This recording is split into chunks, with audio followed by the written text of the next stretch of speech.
الحمد لله رب العالمين والعاقبة للمتقين ولا عدوان إلا على الظالمين والصلاة والسلام على أشرف الأنبياء والمرسلين وعلى آله وأصحابه أجمعين أما بعد.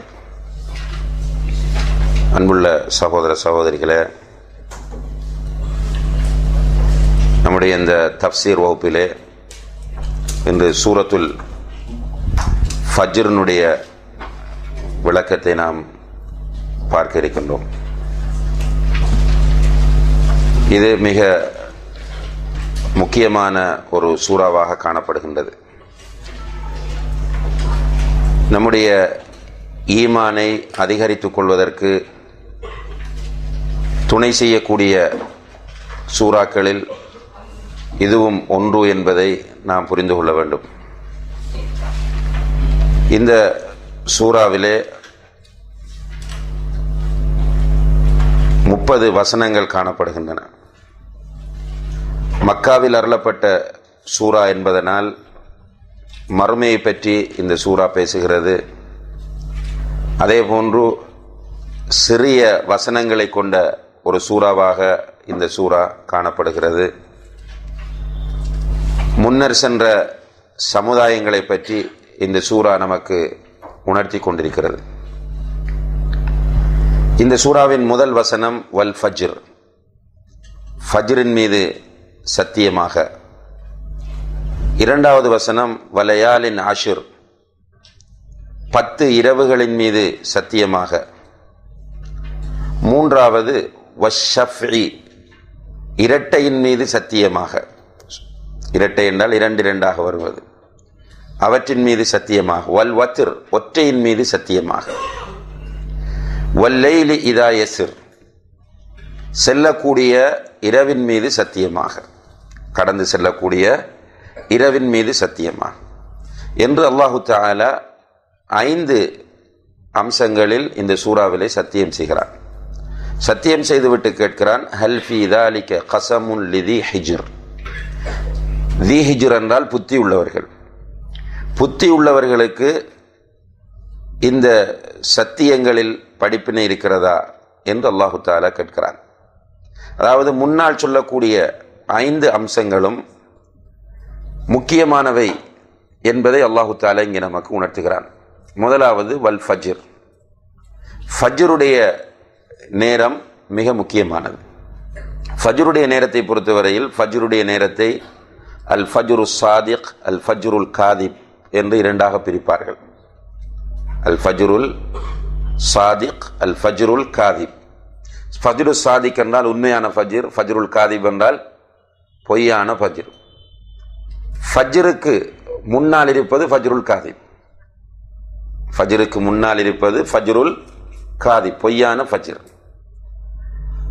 அந்த உண்மையான ஃபஜ்ருடைய நேரத்தை பொறுத்தவரையில் ஷேக் உசைமின் ரஹ்மஹுல்லாஹ் அவர்கள் சொல்கிறார்கள், அந்த ஃபஜ்ரு சாதிக் ஆரம்பிப்பதற்கும் சூரியன் உதிப்பதற்கும் இடையில் சுமார் 1 மணித்தியாலங்களும் 1 மணி நேரமும் 32 நிமிடங்களும் இருக்கும்.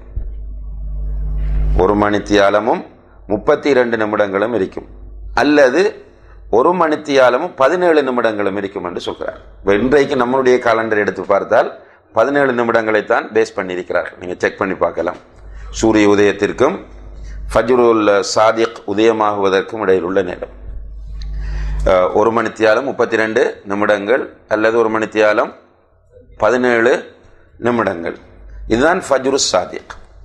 இந்த ஃபஜ்ரு சாதிக்கை ஏன் அல்லாஹ் குறிப்பிடுகிறான் என்றால், இந்த ஃபஜ்ரு சாதிக் தான் சஹர் முடிவு நேரம். இந்த ஃபஜ்ரு சாதிக் தோன்றுவதுதான் சஹர் முடிவு நேரம். அப்ப அதை எப்படி தீர்மானிக்கலாம் என்றால், ஈஸியாக தீர்மானிப்பது சூரியன் உதயமாகத்திலிருந்து பார்த்தோம் என்றால் ஈஸியா இருக்கும். சூரியன் உதயமாகக்கூடிய நேரத்திலிருந்து சுமார் 1 மணித்தியாலமும் 17 நிமிடங்களும் இருந்தால் அது ஃபஜ்ரு சாதிக் தோன்றிவிட்டது என்பது அதனுடைய அர்த்தமாகும். அதற்கு முன்னால் உள்ளது ஃபஜ்ருல் காதிப். அடுத்ததாக சஹருடைய நேரத்தை இது காட்டுவதனால் இங்கே இது முக்கியத்துவம் பெறுகிறது. இரண்டாவது ஃபஜ்ரு தொழுகை. ஃபஜ்ரு தொழுகையுடைய நேரத்திற்கு முன்னால் ஃபஜ்ரு தொழ முடியாது. ஃபஜ்ர் தொழுகையுடைய நேரத்திற்கு முன்னால் ஃபஜ்ர் தொழ முடியாது. பொதுவாக எந்த ஒரு தொழுகையும் அதனுடைய நேரத்திற்கு முன்னால் தொழுதால் அந்த தொழுகை ஏற்றுக்கொள்ளப்பட மாட்டாது. ரசூலுல்லாஹி அலைஹி வஸல்லம் இதா ஹதரத்திஸ் ஸலா ஃபல்யுஅذின் அஹதுக்கும், தொழுகையுடைய நேரம் வந்து விட்டால் உங்களில் ஒருவர் அதான் சொல்லட்டும். தொழுகையுடைய நேரம் வராமல் அதான் சொன்னால் அது ஷரீஅத் ரீதியான அதானாக கருதப்பட மாட்டாது. இப்ப ஃபஜ்ரு சாதிக் தோன்றுவதற்கு முன்னர் ஒரு முஅத்தின் அதான் சொல்கிறார். இப்போ உடனே எழுந்து ஒரு பயணம் போகிறவர் அந்த அதானுக்கு தொழுது விட்டு போகிறார். ஆனால் உண்மையில் பார்த்தால் அது ஃபஜ்ருல் காதிப், பொய்யான ஃபஜ்ர். இவருடைய ஃபஜ்ர் தொழுகை சேருமா? நிச்சயமாக சேராது. எனவே அதான் சொல்லப்பட வேண்டும் வக்து வந்த பிறகு. வக்து வந்த பிறகுதான் தொழப்பட வேண்டும். அதான் சொல்லாவிட்டாலும் தொழுவதாக இருந்தால் வக்துக்கு பிறகுதான் தொழ வேண்டும். வக்து வருவதற்கு முன்னால் தொழுதால் அந்த தொழுகை ஏற்றுக்கொள்ளப்பட மாட்டாது. உதாரணமாக 4:28 ஃபஜ்ருடைய நேரம் என்று சொன்னால் ஒருவர் 4:20 எழுந்து தொழுகிறார். இவருடைய தொழுகை ஏற்றுக்கொள்ளப்படுமான்னு கேட்டால் அந்த தொழுகை ஒரு நஃபிலான தொழுகையாக கருதப்படுமே தவிர அது கடமையான ஃபஜ்ர் தொழுகையாக ஆக மாட்டாது. எனவே ஃபஜ்ர் தொழுகையினுடைய முக்கியத்துவத்தை உணர்த்துவதற்காக வேண்டியும் அல்லாஹு தஆலா இங்கே ஃபஜ்ர் என்ற நேரத்தின் மீது சத்தியம் செய்திருக்கலாம். அடுத்தது ஃபஜ்ர் தொழுகையை பொறுத்தவரையில் ரசூலுல்லாஹி அலைஹி வஸல்லம் அவர்கள் சொல்கிறார்கள், மன் ஸல்லா அல் ஃபஜ்ர மஅல் ஜமாஅ ஃபஹுவ ஃபீ திம்மத்தில்லாஹ், யார் ஒருவர் ஃபஜ்ர் தொழுகையை ஜமாஅத்தோடு தொழுகிறாரோ அவர் அல்லாஹ்வுடைய பாதுகாப்பில் இருப்பார். யார் ஒருவர் ஃபஜ்ர் தொழுகையை மிஸ் ஆக்குகிறாரோ அவருக்கு அல்லாஹ்வுடைய பாதுகாப்பு இல்லாமல் போய்விடும். ஃபஜ்ர் தொழுகையை யார் மிஸ் பண்ணுவாங்கன்னா ஷைத்தானின் நண்பர்கள் தான். நபி ஸல்லல்லாஹு அலைஹி வஸல்லம் சொல்கிறார்கள், நீங்கள் இரவில் தூங்க செல்லும் போது ஷைத்தான் உங்களுடைய தலைமாட்டில் 3 முடிச்சுகளை போடுகிறார். 3 முடிச்சுகளை போட்டுவிட்டு ஒவ்வொரு முடிச்சிலும் அடித்து சொல்கிறான், அலைக்க லைலுன் தவீலுன் ஃபர்குத், நீண்ட நேரம் இருக்கிறது, நன்றாக உறங்கு என்று சொல்கிறான். இது வஸ்வாஸ், மனசில் அப்படி வரும். இவர் தூங்குகிறார். தூங்கக்கூடிய இந்த மனிதன் ஃபஜ்ருடைய நேரத்தில் எழுந்து அல்ஹம்துலில்லாஹில்லதி அஹ்யானா பஅதமா அமாதனா வ இலைஹின் நுஷூர் என்று சொன்னால் ஒரு முடிச்சு அவிழ்ந்துவிடும். போய் ஒது செய்தால் 2வது முடிச்சும் அவிழ்ந்துவிடும். தொழுதால் 3வது முடிச்சும் அவிழ்ந்துவிடும். ஆனால் எழுந்திருக்காமல் அப்படியே உறங்கினால் ஷைத்தான் அவனுடைய காதில் சிறுநீர் கழிக்கிறான். அவனுடைய காதில் சிறுநீர் கழித்து நன்றாக உறங்கு என்று சொல்கிறார். இவன் உறங்கி நேரம் முடிந்த பிறகு எழுந்திருக்கிறான். எழுந்திருக்கும் போது சோம்பேறியாக எழுந்திருப்பான். ஹபீசுன் நஃப்ஸ், கெட்ட மனதோடு எழுந்திருப்பான் என்று அல்லாஹ்வுடைய தூதர் சொல்கிறார்கள். எனவே ஃபஜ்ர் தொழுகை மிக முக்கியமான தொழுகை. அதிலும் அன்புள்ள சகோதர சகோதரிகளே, நிறைய பேர் ஷைத்தானிய காரணங்களை காட்டி, ஷைத்தான் மனதில் ஏற்படுத்தக்கூடிய காரணங்களை காட்டி ஃபஜ்ர் தொழுகையை மிஸ் பண்ணுகிறோம். ரசூலுல்லாஹி அலைஹி வஸல்லம் அவர்கள் ஃபஜ்ர் தொழுகையை நாம் தொழ வேண்டும் என்பதற்காக வேண்டியே இரவில் இஷாவுக்கு பிறகு வீணாக பேசிக் கொண்டிருப்பதை தடை செய்திருக்கிறார்கள். நேர காலத்தோடு தூங்க வேண்டும் என்று சொல்கிறார்கள். ஆனால் நாம் நியாயங்களை சொல்லி சொல்லி இரவு முழுக்க விழித்து கொண்டிருக்கிறோம். 12-1 மணி வரையும் விழித்து கொண்டிருக்கிறோம். பிறகு போய் தூங்கினால் ஃபஜ்ர் தொழுகை மிஸ் ஆகி விடுகிறது. ஃபஜ்ர் தொழுகை மிஸ் ஆகி விட்டது என்ற ஒரு கவலை கூட நமக்கு கிடையாது. சின்ன சின்ன பாவங்களை செஞ்சால் ஃபீல் பண்ணுறோம். கருத்து வேறுபாட்டுக்கு இடம்பாடான பாவங்களை செய்தாலும் கூட ஃபீல் பண்ணுகிறோம். இது பாவம் தானா இல்லையா என்று அறிஞர்கள் மத்தியில் கருத்து வேறுபாடு இருக்கக்கூடிய சில பாவங்களை செய்துவிட்டால் அதை பெரிதாக ஃபீல் பண்ணுகிறோம். ஆனால் ஃபஜ்ர் தொழுகை மிஸ் ஆகுவதை நிறைய பேர் ஃபீல் பண்ணுவதும் இல்லை. இது ஆபத்தான நிலையாகும். ஷேக் இப்னு பாஸ் ரஹிமஹுல்லாஹ் அவர்களுடைய ஃபத்வாவின் அடிப்படையில் ஒருவர் வேண்டுமென்று ஒரு தொழுகையை விட்டாலும் அவர் காஃபிராகி விடுகிறார். அல்லாஹ் பாதுகாக்க வேண்டும். ஒருவர் வேண்டுமென்று ஒரு தொழுகையை விட்டாலும் அவர் காஃபிராகி விடுவார். ஷேக் உசைமின் ரஹிமஹுல்லாஹ் அவர்களும் அந்த கருத்தையே ஆதரித்து ஃபத்வா கொடுத்திருக்கிறார்கள். எனவே தொழுகையை விடுவது என்பது ஒரு சாதாரணமான விஷயம் அல்ல. அடுத்ததாக அல்லாஹு தஆலா வலயாலின் அஷ்ர், 10 இரவுகளின் மீது சத்தியமாக என்று சொல்கிறார். இந்த 10 இரவுகள் எது என்பதில் 2 கருத்துக்கள் உள்ளன. ஒன்று துல்ஹஜ் மாதத்தின் ஆரம்ப 10 இரவுகள். ஒரு கருத்து துல்ஹஜ் மாதத்தின் ஆரம்ப 10 இரவுகள் என்பது. இரண்டாவது கருத்து ரமலானுடைய கடைசி 10 இரவுகள் என்பது. துல்ஹஜ் மாத ஆரம்ப 10 இரவுகள் என்று சொல்லக்கூடியவர்கள் நபி ஸல்லல்லாஹு அலைஹி வஸல்லம் அவர்கள் சொல்லக்கூடிய ஒரு ஹதீஸை ஆதாரமாக காட்டுகிறார்கள். அதாவது ரசூலுல்லாஹி அலைஹி வஸல்லம் அவர்கள் சொன்னார்கள், ஒரு அடியான் செய்யக்கூடிய அமல்களில் மிகவும் அல்லாஹ்வுக்கு விருப்பமான சிறந்த அமல் எதுவென்றால் துல்ஹஜ் மாதத்தின் ஆரம்ப 10 நாட்களில் செய்யக்கூடிய அமலாகும். அதை சொன்ன உடனே சஹாபாக்கள் கேட்கிறாங்க, அல்லாஹ்வுடைய பாதையில் ஜிஹாத் செய்வதை விடவும் சிறந்ததாண்டு.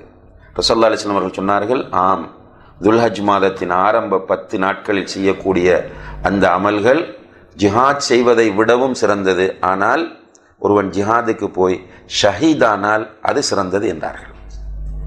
ஷஹாதத்தை விட சிறப்பு குறைந்தது, ஆனால் ஜிஹாத் செய்வதை விட சிறப்பானது. அதில் ஐயாம் என்ற வார்த்தையை ரசூலுல்லாஹி அலைஹி வஸல்லம் பயன்படுத்துகிறார். ஐயாம் என்றால் நாட்கள். இப்போ இந்த ஹதீஸை வைத்து அந்த 10 நாட்களைத்தான் அல்லாஹ் இங்கே சொல்லுகிறான் என்று பெரும்பாலான அறிஞர்கள் சொல்கிறார்கள். ஷேக் முஹம்மது இப்னு சாலிஹ் அல் உஸைமீன் ரஹிமஹுல்லா அவர்கள் இது ரமலானுடைய கடைசி 10 தான் குறிக்கின்றது என்று சொல்கிறார்கள். அவர்கள் இந்த கருத்தை தான் ராஜிஹான கருத்தாக சொல்கிறார்கள். ஏனென்றால் ரமலானுடைய கடைசி 10 இரவுகள் தான் முக்கியத்துவப்படுத்தப்பட்டிருக்கின்றன. ஏன்? இரவு தான் லைலத்துல் கத்ர் வரும் என்பதனால்.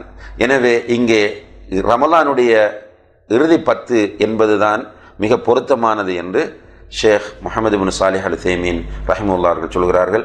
நாம் இரண்டையும் எடுத்துக்கொள்வோம் இன்ஷா அல்லாஹ்.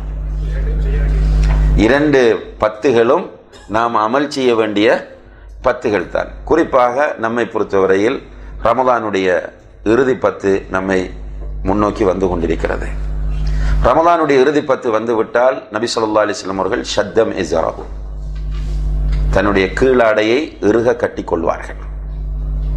அஹ்யா லைலஹு, தன்னுடைய இரவை உயிர்ப்பிப்பார்கள். வ ஐகத அஹ்லஹு, தன்னுடைய குடும்பத்தினரையும் அதற்காக வேண்டி எழுப்பி விடுவார்கள். ரசூலுல்லாஹி அலைஹி வஸல்லம் அவர்கள் ரமலானுடைய கடைசி 10 மஸ்ஜிதிலே தான் கழித்திருக்கிறார்கள். இஅ்திகாஃப் இருந்து சுஃபியான் ஸௌரி ரஹிமஹுல்லாஹ் என்று நினைக்கிறேன், அவர்கள் சொல்லுகிறார்கள், மக்களை பார்க்கும்போது எனக்கு ஆச்சரியமாக இருக்கிறது. ஏனென்றால் நபி ஸல்லல்லாஹு அலைஹி வஸல்லம் உடைய சுன்னாக்களில் பல சுன்னாக்கள் இருக்கின்றன, அவர்கள் செய்திருக்கிறார்கள், விட்டும் இருக்கிறார்கள். ஆனால் அதில் மக்கள் ஆர்வம் காட்டுகிறார்கள். ஆனால் அவர்களுடைய வாழ்க்கையில் விடாமல் செய்து வந்த சுன்னாவாகிய இஅ்திகாஃப் என்ற சுன்னாவை மக்கள் இன்று விட்டு விட்டார்கள். உண்மையிலே விட்டு விட்டார்கள். இந்த பள்ளிவாசல்களை விட்டு மக்களை தூரமாக்கியதன் விளைவு இது. வீதிகளில் நின்று பயான் பண்ணியதும் வீதிக்கு மக்களை அழைத்ததனால் ஏற்பட்ட ஒரு மோசமான விளைவுதான் இது. இன்றைக்கு சுன்னா சுன்னா என்று சுன்னாவுக்காக உயிரையும் கொடுப்போம் என்று சொல்லக்கூடிய எத்தனை பேர் இஅ்திகாஃபுடைய விஷயத்தில் ஆர்வம் காட்டுகிறோம்? மிக குறைவு. அதில் சிலர் சும்மா ஒரு, நான் ஏற்கனவே சொன்ன ஷைத்தான் சில விஷயங்களை அழகாக்குவான் என்ற அடிப்படையில் என்ன செய்கிறார் என்றால், அந்த லா இஅ்திகாஃப இல்லா ஃபி மசாஜித் ஸலாத் ஃபில் மசாஜித் ஸலாஸா, 3 பள்ளிகள் தவிர வேறு பள்ளிகளில் இஅ்திகாஃப் இல்லை என்ற ஹதீஸை கொண்டு வந்து காட்டுவார்கள். 3 பள்ளிகளில் தவிர வேறு பள்ளிகளில் இஅ்திகாஃப் இல்லை என்ற ஹதீஸை கொண்டு வந்து காட்டுவார்கள். எந்த 3 பள்ளியும்? மஸ்ஜிதுல் ஹராம், மஸ்ஜிதுல் நபவி, மஸ்ஜிதுல் அக்ஸா. இந்த ஹதீஸை பொறுத்தவரையில் ஷேக் முஹம்மது இப்னு சாலிஹ் அல் உஸைமீன் ரஹ்மத்துல்லாஹி அவர்கள் தன்னுடைய ஷரஹுல் மும்தி என்ற ஃபிக்ஹ் புத்தகத்திலே கூறும்போது இந்த ஹதீஸ் லைஃபானது என்று சொல்கிறார்கள். முதல் விஷயம். இரண்டாவது அவர்கள் சொல்கிறார்கள், ஒரு வாதத்திற்கு இது சஹீஹ் என்று எடுத்துக்கொண்டாலும் இதனுடைய அர்த்தம் என்னவென்றால், பூரணமான நன்மை வேண்டுமென்றால் 3 பள்ளிக்கும் போங்க. இஅ்திகாஃபினுடைய பூரணத்துவமான நன்மை வேண்டுமென்றால் இதுக்கு போங்க. உதாரணமாக இதே ஃபார்மாட்டில் வரக்கூடியதான் லா ஸலாத்த பிஹத்ரத்தி தஆம். தஆம் ரெடியாக இருக்கும்போது, சாப்பாடு ரெடியாக இருக்கும்போது தொழுகை இல்லை. இப்போ ஒருவர் சாப்பாடு ரெடியாக இருக்கும்போது தொழுதால் தொழுகை சேருமா சேராதா? சேரும். ஆனால் தொழுகையினுடைய பூரணத்துவத்தை அவர் அடைய வேண்டும் என்றால் சாப்பிட்டு முடிச்சுட்டு போகணும். அதே போன்று இதை எடுத்துக்கொள்ள வேண்டும் என்று சொல்றார். ஆனால் ஃபர்ஸ்ட்டுக்கு என்ன சொல்லிட்டாங்க, இந்த ஹதீஸ் லைஃப் பண்ணி சொல்லிட்டாங்க. சிலர் இதை காட்டி இப்படி சொல்றது. பொதுவாக அல்லாஹு தஆலா குர்ஆனில் சொல்லும் போது வலா துபாஷிரூஹுன்ன வ அன்தும் ஆகிஃபூன ஃபில் மசாஜித், ஃபில் மசாஜித், மஸ்ஜிதுகளில் நீங்கள் இஅ்திகாஃப் இருக்கும் போது மனைவிமாரோடு சேராதீர்கள் என்று சொல்கிறார். அப்ப இஅ்திகாஃப் இருக்கிற இடம் எது? மஸ்ஜிதுகள். அப்ப பெண்கள் தெரிந்து கொள்ள வேண்டும், வீட்டில் இஅ்திகாஃப் இருக்க கூடாது, முடியாது. மஸ்ஜிதுகளை பொறுத்தவரையிலும் இஅ்திகாஃப் இருந்து விட்டால் அவர் அந்த மஸ்ஜிதை விட்டு வெளியேறக்கூடாது. இப்ப வெளியேறக்கூடாது என்றால் எந்த மஸ்ஜித் மிக பொருத்தம்? ஜும்மா மஸ்ஜித் தான் மிக பொருத்தம். இல்லை என்றால் அவர் ஜும்மா தொழுகைக்கு வேறொரு மஸ்ஜிதை தேடி போக வேண்டி வரும். இந்த இஅ்திகாஃபினுடைய பூரணமான பலனை அவர் இழந்து விடுவார். எனவே சிறந்தது ஜும்மா மஸ்ஜிதுகளில் இஅ்திகாஃப் இருப்பது. அதே போன்று ஸல்லல்லாஹு அலைஹி வஸல்லம் அவர்கள் இந்த கடைசி பத்தில் இரவில் நீண்ட நேரம் நின்று வணங்குவார்கள், நிறைய துஆ செய்வார்கள், நிறைய இஸ்திக்ஃபார் செய்வார்கள் என்பதை பார்க்கிறோம். எனவே அன்புள்ள சகோதர சகோதரிகளை, கடைசி பத்து நம்மை எதிர்நோக்கி கொண்டிருக்கின்றது. இந்த கடைசி பத்திலே தான் நாம் பர்ச்சேசிங் இறங்குகிறோம். இவ்வளவு பெரிய அநியாயம் என்று பாருங்கள். அல்லாஹ்வுக்கு மிக பிடித்தமான இடங்கள் எது? பள்ளிவாசல்கள். அல்லாஹ்வுக்கு வெறுப்புக்குரிய இடம் எது? கடை தெருக்கள். அப்போ அல்லாஹ்வுக்கு நெருங்க வேண்டிய நேரத்தில் அல்லாஹ்வுக்கு வெறுப்பான இடத்துக்கு போறோம் என்றால் உண்மையிலே கை சேதம் இது. நம்ம ரமலானுக்கு முன்னரும் நினைவூட்டினோம் என்றால், ட்ரெஸ் அதுகள் வாங்குவதாக இருந்தால் நீங்கள் ரமலானுக்கு முன்னர் வாங்கி வைத்துக் கொள்ளுங்கள். இப்ப திரும்ப சொல்கிறோம், இந்த பகுதியில் வாங்கி முடித்து விடுங்கள்.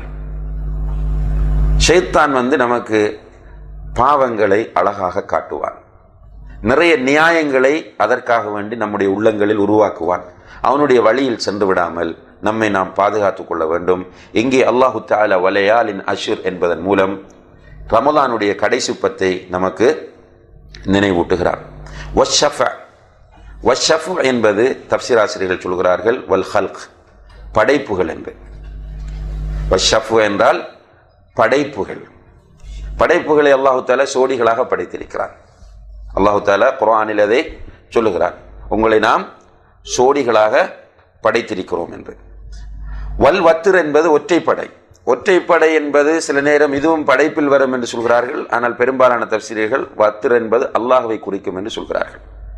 ஷேக் உஸைமீன் ரஹ்மத்துல்லாஹி அவர்கள் சொல்கிறார்கள், சிலர் வத்ர் என்பதை சில குர்ஆக்கள் வித்ர் என்றும் ஓதியிருக்கிறார்கள். வல் வத்ர் என்பதை வல் வித்ர் என்றும் ஓதியிருக்கிறார்கள். அல்லாஹு தஆலா குர்ஆனில் நபிகள் நாயகம் ஸல்லல்லாஹு அலைஹி வஸல்லம் அவர்கள் சொல்லும் போது என்ன சொல்கிறார்கள்? இன்னல்லாஹ வித்ருன் யுஹிப்புல் வித்ர். அல்லாஹ் வித்ரானவன், அவன் வித்திரையே விரும்புகிறான். எனவே எல்லா விஷயங்களிலும் வித்திரை வித்திரண்டன ஒற்றைப்படையை முற்படுத்துவது சிறந்தது. இப்போ இஃப்தார் டைமில் பெரிச்சம்பளம் சாப்பிடும் போது ஒற்றைப்படை, அதே போல பெருநாளைக்காக வேண்டி நோன்பு பெருநாளைக்கு போகும்போது தொழுகைக்காக செல்லும் போது ஒற்றைப்படை பெரிச்சம்பழங்களை சாப்பிடுறது, சஹருடைய நேரத்தில் பெரிச்சம்பழங்களை சாப்பிடுவது ரசூலுல்லாஹி அலைஹி வஸல்லம் அவருடைய வழிமுறையில் இருந்திருக்கிறது. எனவே அதை ஒற்றைப்படை சாப்பிடுவது, அது நேரடியாக நமக்கு ஒற்றைப்படை ஒன்று வரணும் என்ற அவசியம் இல்லை. ஆனால் ஒற்றைப்படையாக செய்யக்கூடியதை பொதுவாகவே அல்லாஹு தஆலா விரும்புகிறான். எனவே இங்கே வித்ர் என்று குறிப்பிடுவது அல்லது வத்ர் என்று குறிப்பிடுவது அல்லாஹ்வை, அப்ப அல்லாஹ்வின் மீது சத்தியம் செய்கிறான். வல்லைலி இதா யஸ்ர். அடுத்ததாக செல்லக்கூடிய இரவு. செல்லக்கூடிய இரவுன்னா இரவு மாறி மாறி வந்து கொண்டிருக்கும், வரும் போய்விடும். இந்த இரவை ஏன் சொல்கிறான் என்றால், இரவில் மக்ரிப் இஷா ஆகிய 2 தொழுகைகள் இருக்கின்றன. இரவில் மக்ரிப் இஷா ஆகிய 2 தொழுகைகள் இருக்கின்றன. முனாஃபிக்குகளுக்கு மிக கஷ்டமான தொழுகைகள் அது இஷாவும் ஃபஜ்ரும். அதே நேரத்தில் யார் இஷா தொழுகையை ஜமாத்தோடு தொழுகிறாரோ அவர் பாதி இரவு நின்று வணங்கிய நன்மையை பெறுவார் என்று நபி ஸல்லல்லாஹு அலைஹி வஸல்லம் அவர்கள் சொல்கிறார்கள். அதே போல இரவில் இருக்கிற மிகப்பெரிய ஒரு பாக்கியம் என்ன? இரவின் 3வது பகுதி. இரவின் 3வது பகுதியில் அல்லாஹு தஆலா கீழ்வானத்திற்கு இறங்குகிறான். இறங்கி ஹல் மின் சாயிலின் ஃபஅதி வ ஹல் மின் முஸ்தக்ஃபிரின் ஃபஅக்ஃபிர் லஹ். என்னிடம் கேட்பவர்கள் யாராவது இருக்கிறார்களா? கொடுக்க வந்திருக்கிறேன். என்னிடத்தில் பாவ மன்னிப்பு தேடி யாராவது வந்திருக்கிறார்களா? பாவ மன்னிப்பு கொடுக்க வந்திருக்கிறேன். அப்ப இந்த பகுதி உண்மையிலேயே ரமலானில் நமக்கு நிறைய கிடைக்கிறது. ஏனைய காலங்களில் அரிதானவர்களுக்கே கிடைக்கும், ரமலானில் பெரும்பாலும் எல்லோருக்கும் கிடைக்கும். இப்போ இந்த இரவின் 3வது பகுதியை எல்லோரும் பயன்படுத்தி கொள்ள முயற்சி செய்ய வேண்டும். உண்மையிலே நாம் உயிரை விட அல்லாஹ்வை நேசித்துவமாக இருந்தால், நம்முடைய நேசத்திற்குரிய ஒருவனை, நம்முடைய மிக நேசத்திற்குரிய ஒருவன் நம்மை அழைக்கும் போது நாம் ஓடிப்போக வேண்டும். அதான் நேசத்தின் அடையாளம். அல்லாஹு தஆலா வந்து கேட்கிறான், ஹல் மின் சாயிலின் ஃபஅதி, என்னிடம் கேட்பவர்கள் யாராவது இருக்கிறார்கள், அவர்களுக்கு கொடுக்க வந்திருக்கிறேன். ஹல் மின் முஸ்தக்ஃபிரின் ஃபஅக்ஃபிருல்லா, என்னிடத்தில் பாவ மன்னிப்பு தேடி யாராவது வந்திருக்கிறார்கள், அவர்களுக்கு பாவ மன்னிப்பு வழங்க வந்திருக்கிறேன். அப்ப இந்த அருமையான நேரத்தை நாம் பயன்படுத்த வேண்டும். துஆ, இஸ்திக்ஃபார், கூடுதலாக துஆ இஸ்திக்ஃபார் செய்வதற்கு அந்த நேரத்தை பயன்படுத்த வேண்டும். அந்த நேரத்தில் அன்புள்ள சகோதர சகோதரிகளை, தொழுது விட்டுத்தான் துஆ செய்ய வேண்டும், தொழுது விட்டுத்தான் இஸ்திக்ஃபார் செய்ய வேண்டும் என்ற அவசியம் இல்லை. நாம் நேரத்தோடு கியாமுல் லைலை முடித்து விட்டோமாக இருந்தால் அந்த நேரத்தில் எழுந்து சும்மா நாம் துஆ கேட்கலாம், சும்மா இஸ்திக்ஃபார் செய்யலாம். அப்படி செய்ய வேண்டும் என்று விரும்பினால், அதாவது தொழுது விட்டு கேட்பதுதான் எனக்கு திருப்தியாக இருக்கும் என்று கருதினால், உதுவுடைய சுன்னத் 2 ரக்காத் இருக்கிறது. யார் ஒருவர் உது செய்து விட்டு 2 ரக்காத் தொழுகிறாரோ அவர் முன்னர் செய்த பாவங்கள் எல்லாம் மன்னிக்கப்படுகின்றன என்று ஸல்லல்லாஹு அலைஹி வஸல்லம் அவர்கள் சொன்னார்கள். அப்போ அந்த உதுவுடைய சுன்னத் 2 ரக்காத் தொழுதுட்டு நிறைய துஆ கேளுங்கள். துஆ இன்றைக்கு நமக்கு இருக்கிற ஒரே ஒரு மிக முக்கியமான அம்சம் துஆ தான். அல்லாஹு தஆலா எல்லாவற்றுக்கும் சக்தி உள்ளவன். அவன் ரப்புல் ஆலமீன், அவன் அலா குல்லி ஷைஇன் கதீர். அல்லாஹு தஆலா நாடினால் தான் நடக்கும். எனவே அல்லாஹ்விடத்தில் நிறைய நாம் பிரார்த்திக்க வேண்டிய தேவை இருக்கிறது. ஃபர்ஸ்ட் நம்முடைய ஈமான், நம்முடைய தக்வா, நம்முடைய ஆன்மீக வறுமை, இது நீங்குவதற்காக வேண்டி அல்லாஹ்விடத்தில் நாம் துஆ செய்ய வேண்டும். அதே போன்று நம்முடைய பெற்றோர், நம்முடைய பிள்ளைகள், நம்முடைய உறவினர்கள், உறவினர்கள் என்று சொல்லும் போது அர்ஹாம், அக்ரிபா என்று சொல்லக்கூடிய உறவினர்கள், அதாவது இனபந்துக்கள் என்று சொல்வார்கள். நம்முடைய தாய் வழி உறவுகள், தந்தை வழி உறவுகள், அதே போன்று நம்முடைய ஏனைய உறவினர்கள், மனைவி வழியாக வரக்கூடிய உறவினர்கள், இப்படியான உறவினர்களுக்காக துஆ செய்ய வேண்டும். நம்முடைய நண்பர்களுக்காக, நம்முடைய உம்மத்திற்காக.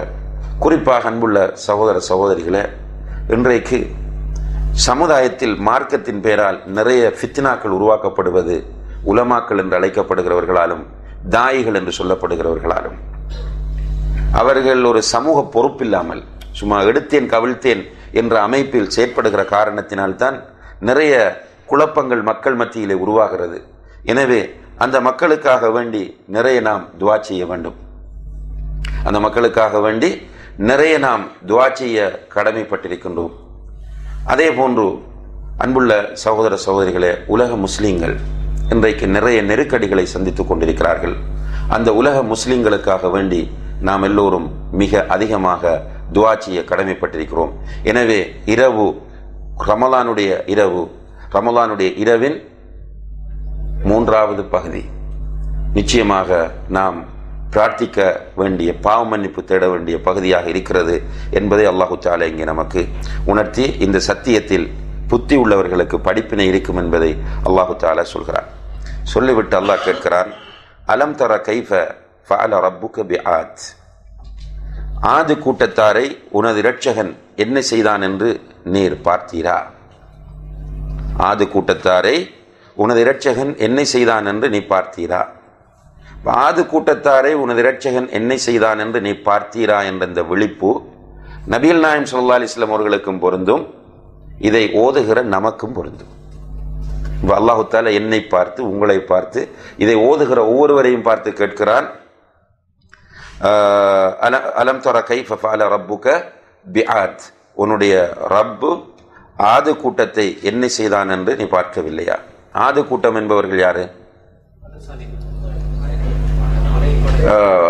ஆது கூட்டம் என்பவர்கள் ஹூத் அலைஹிஸ்ஸலாம் அவர்களுடைய கூட்டத்தினர். ஹூத் அலைஹிஸ்ஸலாம் தாவா செய்த நேரத்தில் அவர்களை ஏற்றுக்கொள்ளவில்லை. எனவே அல்லாஹு தஆலா அவர்களை தாகியாவை கொண்டு அழித்தான் என்று குர்ஆனில் சொல்கிறான். தாகியா என்றால் என்ன என்பதில் தப்சீராசிரியர்கள் மத்தியிலே கருத்து வேறுபாடு இருக்கிறது. அவர்கள் பாவங்களை கொண்டு அழித்தான் அல்லது அவர்கள் எல்லை மீறியதை கொண்டு அழித்தான் என்று பல காரணங்கள் சொல்லப்படுகின்றன. அடுத்தது இரமதாத்தில் இமாத். அதே போன்று இரம் என்ற மக்களை, அல்லது இரம் என்பது ஒரு கூட்டத்தினுடைய பெயர் அல்லது ஒரு ஊரினுடைய பெயர் என்று சொல்கிறார்கள் தஃப்சீர் ஆசிரியர்கள். இரம் என்றால் ஒரு கூட்டத்தாருடைய பெயர் அல்லது ஒரு ஊரினுடைய பெயர். இரமதாத்தில் இமாத், தாத்துல் இமாத் என்றால் பலமான கட்டிடங்கள், பலமான கட்டிடங்களை உடையவர்கள். இப்போ பலமான கட்டிடங்களை உடைய இரம்வாசிகளை என்ன செய்தான் என்பதையும் நீர் பார்க்கவில்லையா?